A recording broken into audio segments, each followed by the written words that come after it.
La revue des titres à la une des journaux sénégalais parus ce matin que nous ouvrons avec Sud Quotidien qui faisant mention de l'audience de la première chambre pénale de la Cour suprême dans l'affaire Prodac par d'Ousmane Sonko qui croise les doigts. Cour suprême affaire Sonko Mambéigna. Confirmation ou réversal du sort de Sonko se demande le Dakarois Quotidien. L'Observateur qui voit lui un combat final s'intéresse également au contrôle des parrainages et aborde le cas, je cite, de ces ténors à la peine et souligne à ce titre qu'il y a un renouvellement en profondeur de la classe politique qui touche ce qu'on qualifie de ténor présidentiel du 25 février prochain. La candidature de Karim Wade validée. L'information barre la une de plusieurs journaux ce matin dont la Dépêche.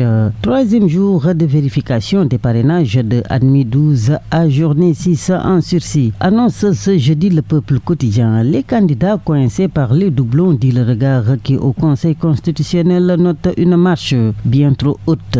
Intrigué, Ndiambour Quotidien qui s'intéresse à l'élection présidentielle de 2024 s'interroge sur le cas d'Ousmane Sonko et de Diomaye Faye. Sur Idi et Boun en sursis sans parler poursuit le journal. Des ténors recalés à la une de l'Indépendant, le président Sall préoccupé, dit le journal, par l'élection présidentielle. Macky Sall veut un déroulement optimal du processus électoral. Renchérit l'Express. Retraite anticipée, exile l'adjudant Sarr, déballe le titre par la une de l'Info. Après 7 ans de loyaux services, je quitte la gendarmerie par le biais d'une retraite anticipée. Cette décision amère que j'ai prise découle d'une injustice scandaleuse dont j'ai fait l'objet au sein de la gendarmerie. Cette injustice a été malheureusement perpétrée par le général Moussa Fall lui-même avec quelques-uns de ses hommes de main, révèle à la une du journal l'adjudant Sarr qui aux 7 sages du Conseil constitutionnel dit prier le Seigneur pour qu'il guide leurs décisions et qu'ils